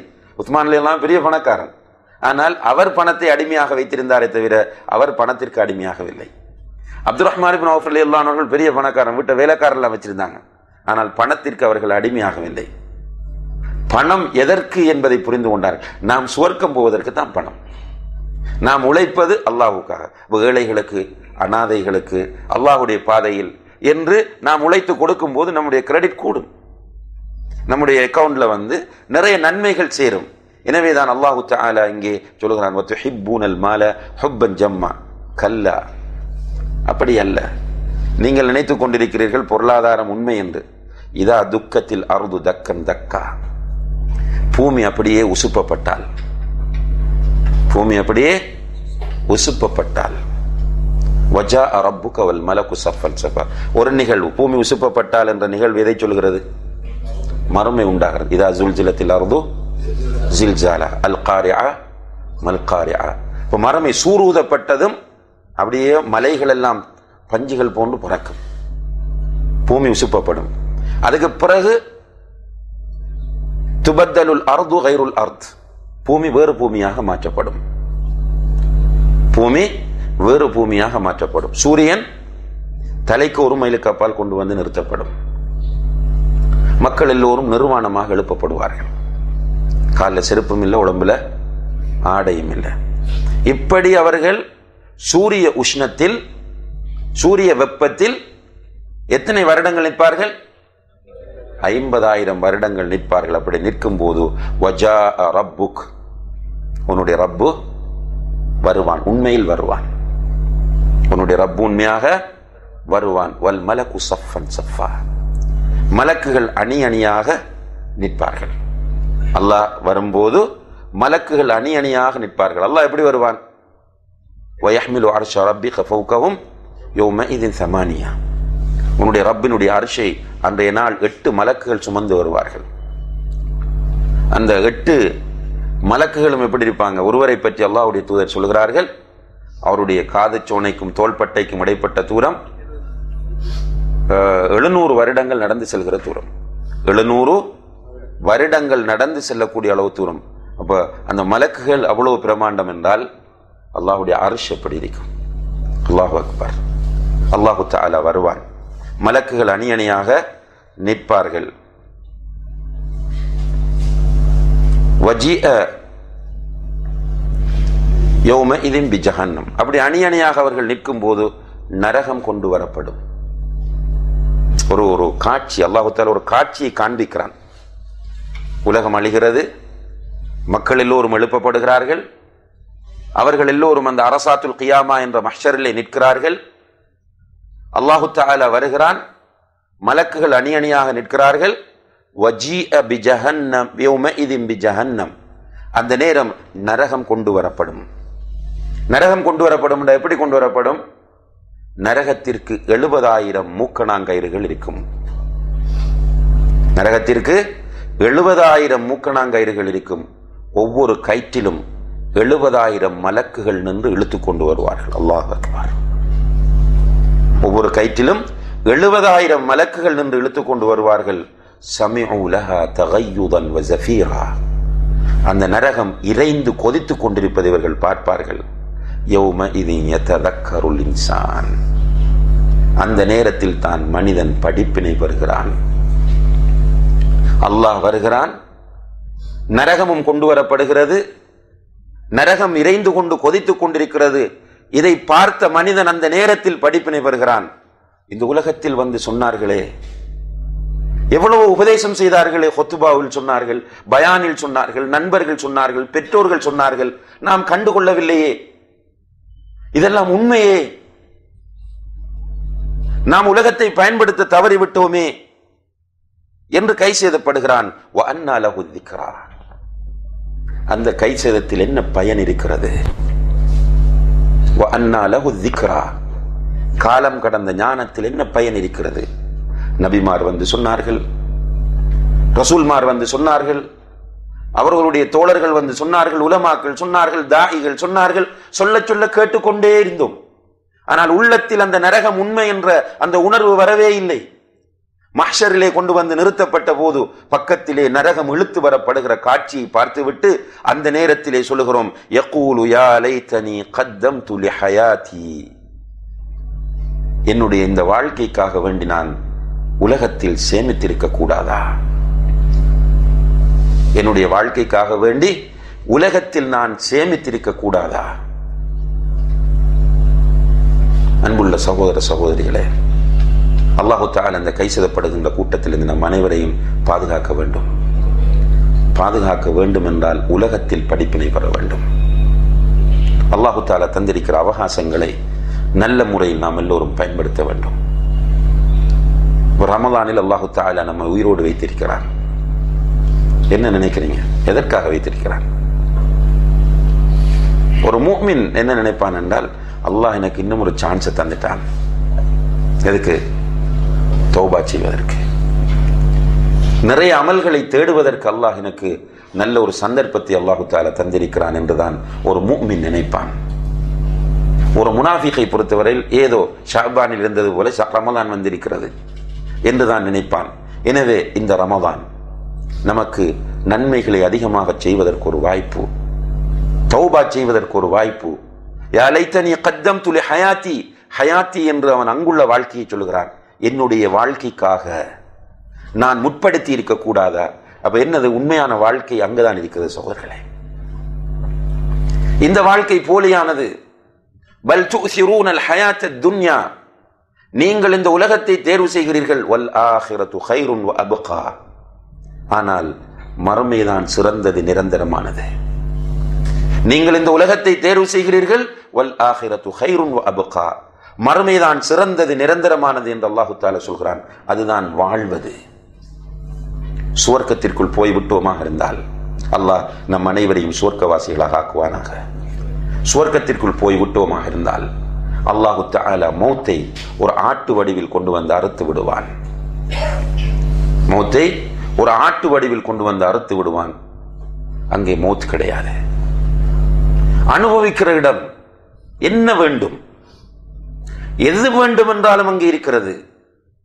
வலக்கும் ஃபீஹா மா தஷ்தஹி அன்ஃபுசுக்கும் வலக்கும் ஃபீஹா மா தத்தஊன், உங்களுடைய உள்ளம் விரும்புகிற அத்தனையும் கிடைக்கும், நீங்கள் கேட்கிற அத்தனையும் கிடைக்கும். உள்ளத்தில் நீங்கள் ஆசைப்படுவதும் கிடைக்கும், வாய் திறந்து கேட்பதும் உங்களுக்கு அந்த சுவர்க்கத்தில் கிடைக்கும். வாழுகிற இடம் அதுதான். அங்கேதான் வாழ்க்கை இருக்கிறது. இந்த உலகம் சோதனையான வாழ்க்கை தான். கோடிக்கணக்கில் கிடைத்தாலும் சோதனை தான். வெறும் கையோடு சமைப்பதற்கு வசதி இல்லாமல் அடுப்பெரியாமல் இருந்தாலும் சோதனை தான். இந்த உலகத்தில் பதவி கிடைத்தாலும் சோதனை தான், பதவி இல்லாவிட்டாலும் சோதனை தான். குழந்தை கிடைத்தாலும் சோதனை தான், குழந்தை கிடைக்காவிட்டாலும் சோதனை தான். இந்த உலகத்தில் எல்லாமே சோதனை தான் சகோதர சகோதரிகளே. சோதனை இல்லாத உண்மையான வாழ்க்கை மறுமை வாழ்க்கை, அதுவும் சுவர்க்கத்து வாழ்க்கை. கை செய்தப்படக்கூடாது. யகூலு யா லைத்தனி கத்தம்து லிஹயாத்தி, என்னுடைய இந்த வாழ்க்கைக்காக நான் உலகத்தில் முற்படுத்தி இருக்க கூடாதா என்று அந்த நேரத்தில் நாம் கை செய்தப்படக்கூடாது. இந்த உலகத்தில் அல்லாஹ் தரக்கூடிய அவகாசங்களை நல்ல முறையிலே நாம் பயன்படுத்திக் கொள்ள வேண்டும். முடியுமானவரை நன்மையிலே போட்டி போட வேண்டும். ஒரு கூட்டம் உலகத்தில் போட்டி போட்டுக் கொண்டிருக்கிறது, உலகத்திற்காக சண்டை பிடித்துக் கொண்டிருக்கிறது, உலகத்தை அடைந்து கொள்வதற்காக தியாகம் செய்து கொண்டிருக்கிறது. அன்புள்ள சகோதர சகோதரிகளே, நாம் நம்மை மாற்றுவோம். நாம் மறுமைக்காக போட்டி போடுவோம். சுவர்க்கத்தை அடைந்து கொள்வதற்காக போட்டி போடுவோம். சுவர்க்கத்தை அடைந்து கொள்வதற்காக தியாகம் செய்வோம். அப்படி செய்வோமாக இருந்தால் நமக்கு கை சேதம் எதுவுமே இன்ஷா அல்லாஹ் இருக்க மாட்டாது. ஃபயௌம இதின் லா யுஅذிபு அஸாபஹு அஹத், நரகத்தில் தூக்கி போடப்பட்டால், அந்த கொடிய நரகத்தில் தூக்கி போடப்பட்டால் அல்லாஹ்வை போன்று தண்டிப்பதற்கு யாருமே இல்லை. ஃபயௌம இதின் லா யுஅذிபு அஸாபஹு அஹத், அல்லாஹ்வை போன்று யாருமே தண்டிக்க மாட்டார்கள். வலா யூசிகு வஸாகஹு அஹத், அவனை போன்று யாருமே கட்டி போட மாட்டார்கள். நரகத்தில் தூக்கி போடப்பட்டு விட்டால் அந்த தண்டனை, அன்புள்ள சகோதர சகோதரிகளே, அல்லாஹ் நம் அனைவரையும் நரகத்திலிருந்து பாதுகாக்க வேண்டும். அல்லாஹ்வுடைய தூதர் ஸல்லல்லாஹு அலைஹி வஸல்லம் அவர்கள் சொன்னார்கள், லவ் தஅலமூன மா அஅலம் லதஹிக்தும் கலீலன் வலபகைத்தும் கஸீரா, நான் அறிவதை நீங்கள் அறிவீர்களாக இருந்தால் நீங்கள் சொற்பமாக சிரிப்பீர்கள், அதிகமாக அழுவீர்கள் என்றார்கள். நீங்கள் நரக வேதனையை தெரிந்து கொள்வீர்களாக இருந்தால் நீங்கள் அல்லாஹ்விடத்தில் சுவர்க்கத்தை கேட்க மாட்டீர்கள், நீங்கள் அல்லாஹ்விடத்தில் நரகத்திலிருந்து பாதுகாப்பு தேடிக்கொண்டுதான் இருப்பீர்கள் என்று அல்லாஹ்வுடைய தூதர் ஸல்லல்லாஹு அலைஹி வஸல்லம் அவர்கள் சொன்னார்கள். ஃபயௌமஇதின் லா யுஅذிபு அஸாபஹு அஹத், அந்த நாளில் அல்லாஹ்வை போன்று தண்டிப்பவர் யாருமே இருக்க மாட்டார். நரகத்தில் ஆக குறைந்த தண்டனை, நரகத்திலே ஆக குறைந்த தண்டனை ரசூல் ஸல்லல்லாஹு அலைஹி வஸல்லம் அவர்களுடைய ஷஃபாஅத்தினால் அவருடைய பெரிய தந்தை அபூ தாலிபுக்கு அவர் நெருப்பாலான ஒரு செருப்பு அணிவிக்கப்படுவார். நெருப்பாலான ஒரு செருப்பு அணிவிக்கப்படுவார். அதை அணிந்தால் அவருடைய மூளை கொதிக்கும் என்று நபிகள் நாயகம் ஸல்லல்லாஹு அலைஹி வஸல்லம் அவர்கள் சொல்கிறார்கள். இதுதான் நரக நெருப்பின் குறைந்த தண்டனை. அல்லாஹ்வை போன்று தண்டிப்பதற்கு யாருமே இல்லை என்று அல்லாஹு தஆலா சொல்லி அந்த நரக நெருப்பின் கொடுமையை நம் ஒவ்வொருவருக்கும் எச்சரிக்கை செய்கிறார். உண்மையிலே நம்முடைய உள்ளங்களில் சரியான ஈமான் இருக்குமாக இருந்தால், இந்த நரகத்தை பற்றிய நம்பிக்கை இருக்குமாக இருந்தால், நாம் இந்த உலகத்தில் கிடைக்கிற ஒவ்வொரு செகண்டையும் மறுமைக்காக பயன்படுத்துவர்களாக மாறுவோம். நாம் திசை மாறி போகும்போது உடனடியாக நரகத்தை பற்றிய அச்சம் நம் அனைவரையும் அந்த திசையிலிருந்து திருப்பும் என்பதில் எந்த விதமான சந்தேகமும் இல்லை. அல்லாஹு தஆலா இந்த உலகத்தில் உயிர் பிரிகிற ஒரு காட்சியையும் நமக்கு உணர்த்துகிறான்.